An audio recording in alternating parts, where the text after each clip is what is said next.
믿음과 신앙의 위인 가운데 이런 별명을 가진 사람이 있습니다.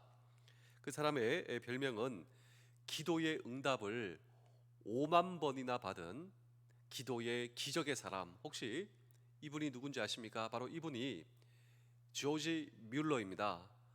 고아의 아버지, 기도 응답을 5만 번이나 받은 기도의 기적의 주인공입니다. 그런데 어떻게 해서 기도의 응답을 5만 번이나 받을 수가 있었는가? 두 가지입니다. 우리는 보통 이 조지 뮬러를 기도의 사람으로 알고 있는데, 기도의 사람 이전에 그는 말씀의 사람이었습니다. 어떤 말씀을 보냐면 신명기 24장 17절, 오늘 본문이죠.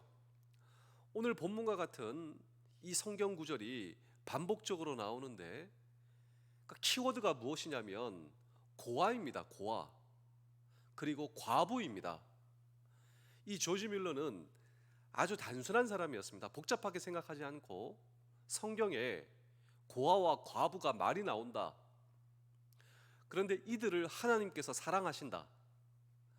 나도 사랑해야지. 그래서 이 고아원을 설립하고 고아의 아버지가 되는 것이죠. 자, 하나님께서 사랑하시는 고아와 과부, 나도 사랑해야지. 말씀 속에서 발견하고 단순히 믿습니다. 그리고 기도합니다. 하나님, 제가 오늘 이 고아들, 제가 이 고아들을 위해서 제가 하나님께서 하시는 그 사역을 제가 하고 있는데, 근데 운영 자금이 없습니다. 하나님 도와 주시옵소서. 이때 하나님께서 그의 기도를 응답하시죠. 말씀 가운데 발견한 하나님의 뜻을 정말 붙잡고 그가 기도하는 삶을 살 때 놀라운 기도의 기적의 사람이 된 이 기적의 주인공이며 이 기적을 베풀어 주신 하나님, 이 하나님이 오늘 저와 여러분들의 동일하신 하나님이시라면 오늘도 말씀 가운데 복잡한 것이 아닙니다. 하나님이 사랑하시는구나, 하나님의 뜻이 여기에 있구나, 우리의 믿음의 분량대로 하나님 앞에서. 그래서 우리 신앙의 선배들은 하나님과 약속한다라고 했습니다. 하나님의 약속을 주장한다. 하나님 저에게 약속을 주셨잖아요. 이 약속을 기도로 하나님 앞에 나아가는 오늘 저와 여러분들의 인생이 되실 때, 그렇습니다, 오늘 저와 여러분도 기도의 기적의 주인공이 될 수 있다. 이것이 바로 오늘 이 성경 본문이 우리에게 주시는 하나님의 중요한 메시지입니다.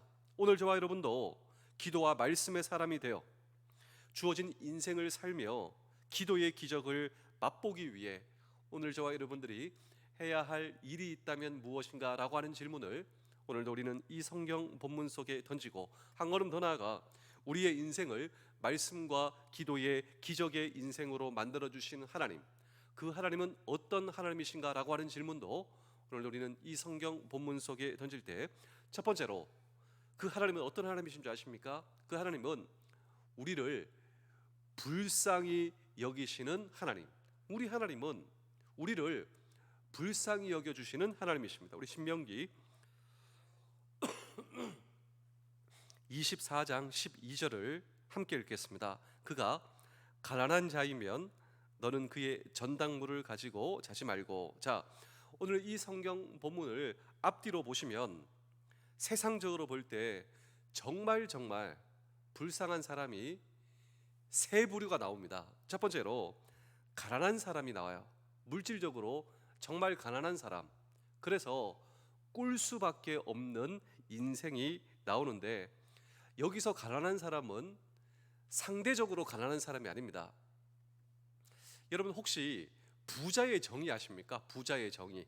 한번 마음속으로 부자를 한번 정의해 보십시오. 그런데 저는 부자의 정의가 이것이라고 생각하는데, 부자의 정의란 상대적인 것이 아니라 내가 스스로 부요하다, 내가 스스로 부자라고 생각하면 부자다. 저는 그렇게 생각하고 있습니다. 그런데 정말 세상적인 기준으로 많은 것을 가지고 있는데 상대적으로 나보다 더 잘 사는 사람을 보고 나는 스스로 가난한 사람이다, 이렇게 생각하는 사람이 있단 말이죠. 상대적인 가난, 상대적인 박탈감, 그것이 아니다라고 하는 것이죠. 오늘 이 성경 본문에 나오는 가난한 사람은 철저하게 가난한 사람, 남들이 도와주지 않으면 오늘 생존할 수 없는 사람, 그 사람이 나옵니다. 두 번째로 보호자가 없는 인생이 나오는데, 고아, 과부, 보호자가 없어요. 단순히 고아, 과부가 아니라 우리가 성경에 반복적으로 보시면 이 고아와 과부는 수탈의 대상이 됩니다. 남편이 없는 것도, 아버지가 없는 것도 서럽고, 그리고 정말 의지할 것이 없는데 그들이 수탈의 대상이 된다. 왜냐하면 보호자가 없기 때문에 타겟이 된단 말이죠. 얼마나 불쌍한 인생입니까? 세 번째로 보호할 데가 없고 의지할 데가 없는, 집이 없는 사람. 그러니까 오늘 성경에는 객이다 나옵니다. 떠돌아다닐 수밖에 없고, 여기서 폭행당하고 여기서 손가락질 당하고 여기서 배척을 당하니 옮겨갈 수밖에 없는 객의 인생. 정말 불쌍한 인생이지 않습니까? 철저하게 가난한 인생. 고아와 과부 어떻습니까? 착취의 대상, 수탈의 대상. 세 번째로 객의 인생, 떠돌아다닐 수밖에 없는 인생. 이런 인생을 우리 하나님께서 어떻게 하신다고요? 불쌍히 여겨주신다. 불쌍히 여겨주신다. 조지 뮬러가 그런 거예요.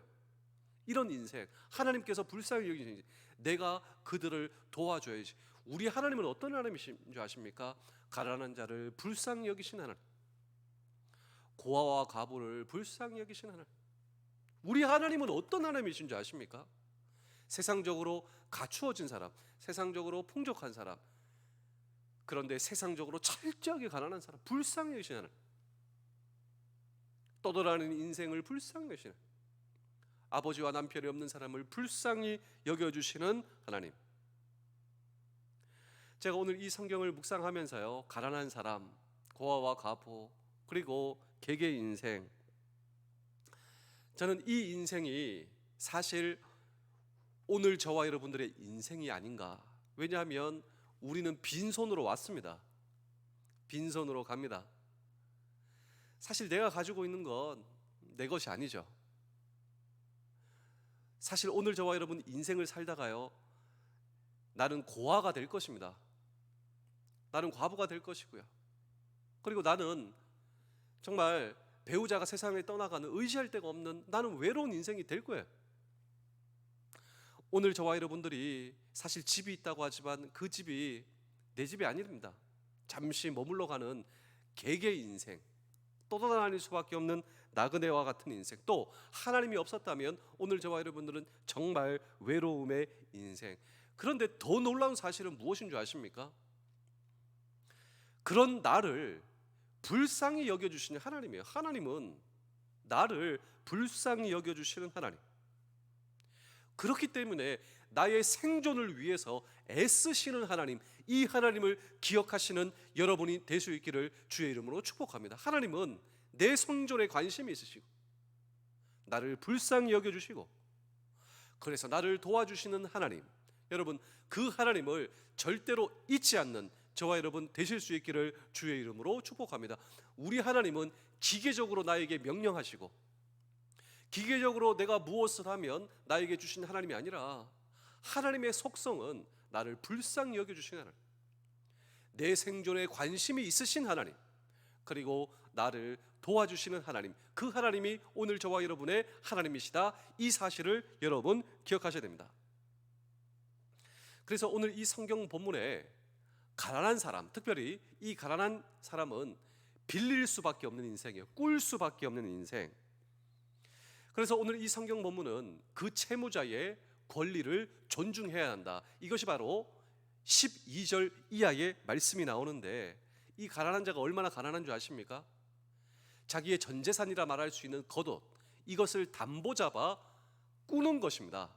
자, 우리 신명기 24장 12절입니다. 그가 가난한 자이면 너는 그의 전당물을 가지고 자지 말고. 자, 이 말씀이 무엇이냐면, 쉽게 표현하자면, 자, 이 가난한 사람이 그의 전 재산, 겉옷을 담보 잡아 그가 꾸었습니다. 그런데 이 담보 잡은 그 겉옷을 해가 지기 전에 돌려주라. 왜 돌려주냐면, 만약에 이것을 돌려주지 않으면 그는 덮고 잘 옷이 없다라고 하는 것이죠. 그래서 하나님께서는 명령하십니다. 그 옷을 해가 지기 전에 돌려주라. 신명기 24장 13절입니다. 해질 때 그 전당물을 반드시 그에게 돌려줄 것이라. 그리하면 그가 옷을 입고 자며 너를 위하여 축복하리니 그 일이 내 하나님 여호와 앞에서 내 공의로움이 되리라. 여기 보시면 돌려주라 명령을 하시는데요, 만약 그것을 돌려주지 않으면, 외투를 돌려주지 않으면 생존의 위기가 찾아올 수 있다. 그런데 만약 그 외투를 해가 지기 전에 돌려주면 덮고 잘 수 있으니 돌려준 사람을 위해 그는 복을 빌 것이다. 그리고 돌려준 사람의 행위가 하나님 앞에서 너의 공의로움이 될 것이다. 자, 이 말씀을 보면서요, 왜 하나님은 그 돌려준 사람의 행위를 공의로운 의다라고 평가해 주시는가? 왜냐하면 그 하나님의 은혜가 우리에게 이미 전달되었기 때문이시죠. 그리고 우리가 그렇게 하는 이유가 무엇이냐면 하나님의 은혜를 기억하고 내가 그렇게 하는 것이다라고 하는 것이죠. 하나님께서 그런 은혜를 나에게 베풀어 주셨기 때문에 이미 하나님의 은혜를 받고 경험한 우리가 그 하나님의 은혜를 기억하며 외투뿐만 아니라 내 삶 속에서 펼쳐주는 그 하나님의 은혜를 받은 자로서 내가 하나님의 은혜를 나눈다라고 하는 것입니다. 그리고 하나님께서는 그 가난한 자의 축복과 호소를 들으시는 하나님, 그 하나님이 오늘 저와 여러분들의 하나님이시고, 내가 하나님의 은혜를 받은 자로서 하나님의 은혜를 누리며 나눌 수 있는 저와 여러분들이 될 수 있다면, 그런 저와 여러분들의 모습을 보시고 우리 하나님께서 기뻐하신다라고 하는 사실을 여러분 붙드시는 우리 모두 되실 수 있기를 주의 이름으로 축복합니다. 한 부자가 있었습니다. 그 집에 고용된 직원이 큰 실수를 했죠. 이 부자가 아끼는 포도주 통을 엎지르고 그 포도주도 그냥 엉망이 되고, 이 부자가 너무너무 화가 났습니다. 그래서 그 직원을 법정에 고소했습니다. 그냥 다 받아내겠다. 그래서 이 법정에서 판결을 내리게 되었는데, 이 판결이 참 아주 많은 사람들의 마음을 울리는, 그리고 이색적인 그 판결이 내리게 되었는데, 그 판결이 무엇이냐면 이것이었습니다. 부자에게 정말 법은 당신의 편입니다. 그리고 직원은 당신에게 실수하고 당신에게 손해를 입힌 모든 것을 갚아야 함이 마땅합니다. 그러나 당신은 정말 하나님을 경외하는 분이라 들었습니다. 그리고 직원은 정말 가난합니다. 그래서 법적으로 강요할 수는 없지만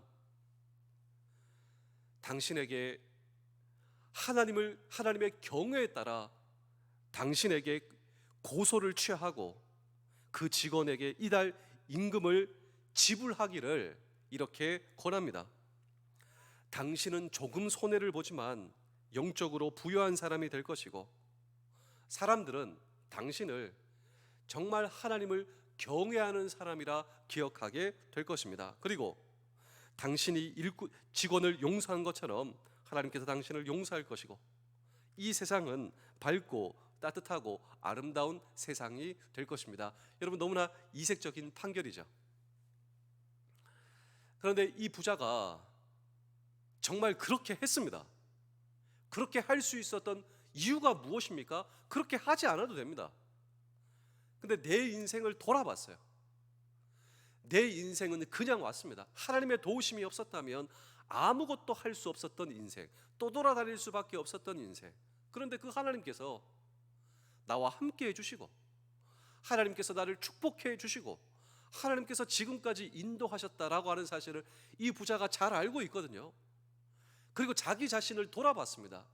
내가 하나님의 은혜를 받은 사람으로서 나는 지금 어떻게 살고 있는가? 내가 하나님의 은혜를 받은 사람으로서 정말 나는 하나님의 은혜를 기억하고 나누고 있는가? 그런데 그 순간이 바로 지금인 거예요. 맞아, 하나님의 은혜의 원리를 따라 그 고소를 취하했습니다. 그 직원의 임금을 그냥 주는 것이 아니라 곱을 쳐서 줬어요. 그냥 보너스를 붙여가지고 격려했습니다. 그리고 그가 하나님께 이렇게 기도했답니다. 하나님, 다시 저를 불쌍히 여겨 주시옵소서. 하나님 저를 불쌍히 여겨 주옵소서. 왜 이것이 중요하냐면요, 하나님께서 우리를 불쌍히 여기실 때 하나님께서 우리를 축복하여 주십니다.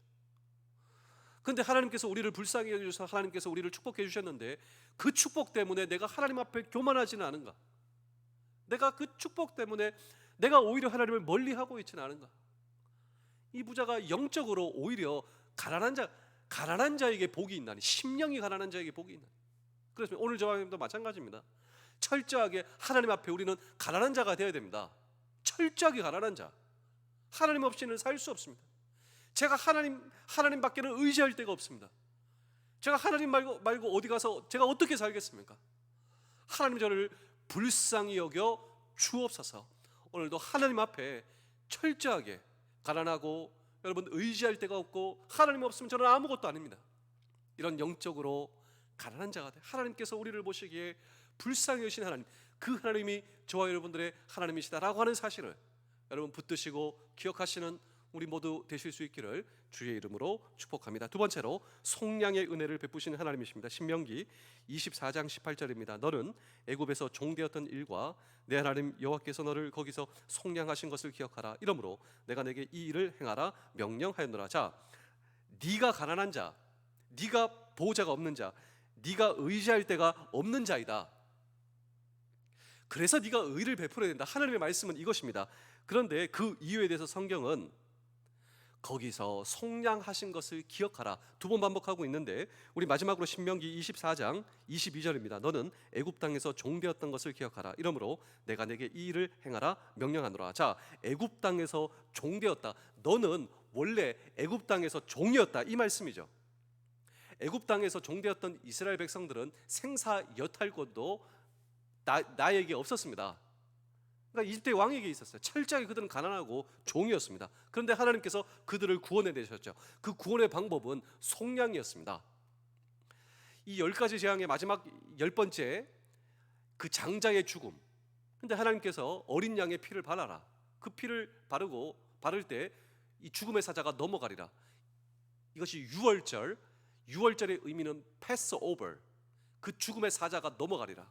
그래서 그들은 속량, 어린 양의 피로 이 속량이 값을 지불하고 몸값을 받고 몸값을 지불하고 석방되었다라고 하는 뜻입니다.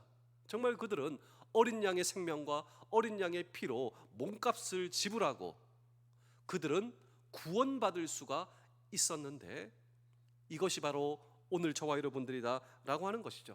사실 우리는 구원의 차원에서 보자면 열외자입니다. 열외. 우리가 군대에서 열외. 우리가 하나님의 약속에서 열외인 이방인이었습니다. 그럼에도 불구하고 또 우리는 철저하게 가난한 자, 영적으로 가난한 자, 보호자가 없는 자, 불쌍한 자. 그런데 나를 불쌍히 여기시는 하나님, 나를 구원하시기 위해, 나를 살려주시기 위해 어린 양의 피가 지불되었듯 예수 그리스도의 보혈의 피가 지불된 속량의 은혜를 입은 저와 여러분들입니다. 내 몸값이 지불되었다라고 하는 것이, 내 몸값이 얼마입니까? 내 몸값이 예수 그리스도입니다. 내 몸값과 예수 그리스도가 동일하다.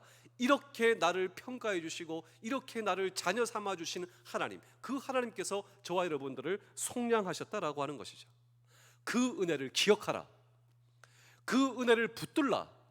그리고 그 은혜를 나누어 주고 도와주는 사람이 되라. 그래서 제가 이 말씀을 묵상하면서요, 정말 내 주위에 철저하게 가난한 고아와 과부가 있는가? 제가 이런 생각을 하면서 어디까지 가게 되었냐면, 사실 우리나라는 절대적으로 가난한 사람이 없을 만큼, 거의 없을 만큼 사회 제도가 잘 돼 있는 나라가 하나님께서 축복해 주신 우리나라입니다. 원래 우리나라는 그렇지 않았죠. 고아와 과부가 넘쳐나는 나라, 절대적 빈곤에 의해서 사람이 굶어 죽어가는 나라가 전쟁 가운데 모든 것이 폐허가 된 우리나라를 축복하신 하나님께서 지금 우리나라를 바라보십시오. 그런 사람이 거의 없을 만큼 사회제도가 잘 되어 있고요, 집이 없는 사람이 없어요. 물론 내 집은 없다 할지라도 여러분 상대적인 빈곤, 아프리카나보다 정말 우리나라는 잘 사는 나라가 되었죠. 정부에서 얼마나 많은 배려를 해주고 있는가. 또 내 힘이 미약하기 때문에 철저하게 가난한 사람을 도울 수 있는 사실 힘이 나에게는 없고, 오늘 말씀을 묵상하면서 그래서 우리가 이 선거의 계절 나라를 위해서 또 정치가를 위해서 또 정말 국민을 두려워할 수 있는 백성이 잘 국회의원이 잘 선발될 수 있도록 정말 하나님의 명령처럼 어렵고 힘든 이 사람들을 이 사회적 자본으로 잘 도와줄 수 있는 이 정치가들이 잘 선발될 수 있도록 여러분 기도해 주십시오. 이것이 우리의 사명이 아닌가. 또 입법, 사법, 행정기관이 하나님의 정의가 잘 실현될 수 있도록 우리가 이 말씀 가운데 기도하는 저와 여러분들이 되어야 하겠다. 제가 이런 생각을 하게 되었습니다. 그리고 우리 하나님은 어떤 하나님이십니까? 우리를 불쌍히 여기시는 하나님. 그 하나님의 말씀이 이 나라에 흘러갈 수 있도록, 이것을 잘 실현할 수 있는 우리나라가 될 수 있도록 기도하시는 우리가 될 수 있기를 주의 이름으로 축복합니다. 그리고 내 힘이 미약하지만 분명한 것은 우리 주위에 정말 어렵고 힘든 이웃들이 있는데, 이 이웃들을 향하여서 마지막으로 로마서 12장 15절입니다. 즐거워하는 자들과 함께 즐거워하고 우는 자들과 함께 울라. 우는 자들과 함께 울 수 있는 그런 저와 여러분들의 모습을 보시고 우리 하나님께서 기뻐하실 줄로 믿습니다. 제가 마지막으로 한 편의 이야기를 들려드리고 오늘 설교를 마치겠습니다.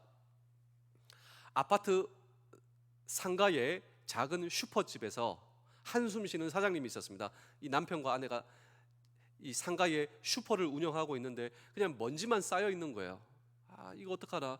점점 이 월세를 내기도 힘들고 이 사업도 운영하기도 힘들고 한숨만 쉬고 있는데, 근데 맞은편에 다른 슈퍼가 있는데 저 집은 사람들이 그냥 바글바글해요. 왜 그럴까 유심히 살펴봤는데, 저 집에 저 잘 되는 다른 슈퍼집은 그냥 손님들한테 90도로 인사하고 그냥 손님들한테 벌벌 기른 것 같아요.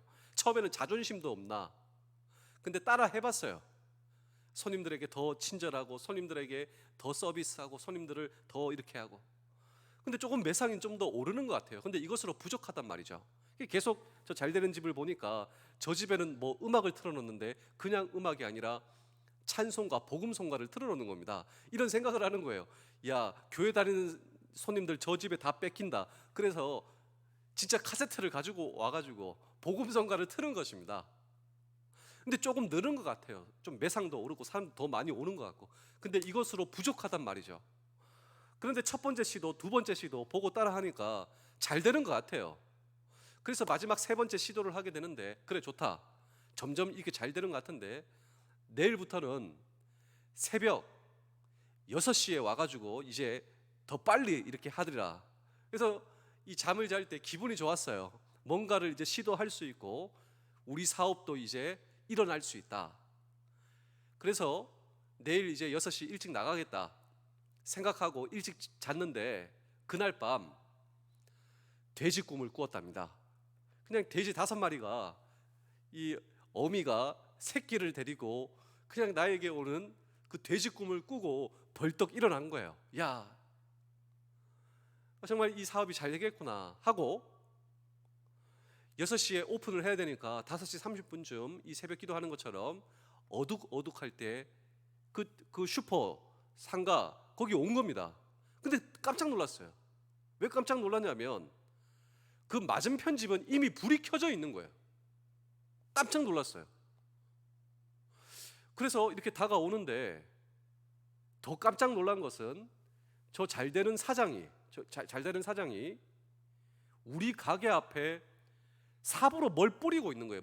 그러니까 이게 뭐 오물을 뿌리는지 뭐 쓰레기를 이렇게 하는지, 저 집에 뭐 지저분한 것을 우리 집에 앞으로 뿌리는 거로 보고 판단을 하고 엄청나게 분노가 솟아오르는 거예요. 그냥 뛰쳐가가지고 소리를 질렀습니다. 당신 지금 뭐 하는 것이요? 그런데 그 잘 되는 사장님이 빙그레 웃으면서 사장님이 일찍 나오셨군요. 참 좋은 아침입니다 하고 그냥 돌아서 그냥 가는 겁니다. 더 화가 났어요. 나를 무시하는가. 그래서 도대체 이게 아침에 우리 집에 뭘 뿌렸냐, 이 자세히 보니까 누가 우리 가게 앞에다가 오바이트를 해놓은 겁니다. 뭐 술을 진탕 먹었는지 우리 가게 앞에다가 토를 해놓은 거예요. 근데 그 사장님이 모래를 이렇게 뿌려놓고 간 겁니다. 그러니까 수습을 해준 거예요. 가게로 들어왔는데요, 그냥 컴컴한 데서 생각을 했답니다. 무슨 생각을 했냐면 이런 생각을 했대요. 저 앞에 저 주인의 말과 행동을 첫 번째로 흉내내려고 해봤다. 저 사람의 사업에 이런 그 마인드도 흉내내려고 해봤지만 저 사람의 선량한 마음을 내가 흉내낼 수는 없겠다. 이것이 신앙의 힘인가? 이것이 저 사람들이 믿는 하나님에 대한 그 믿음인가? 그러면서 이 사장도 이런 생각을 했답니다. 나도 하나님을 믿어보고 싶다.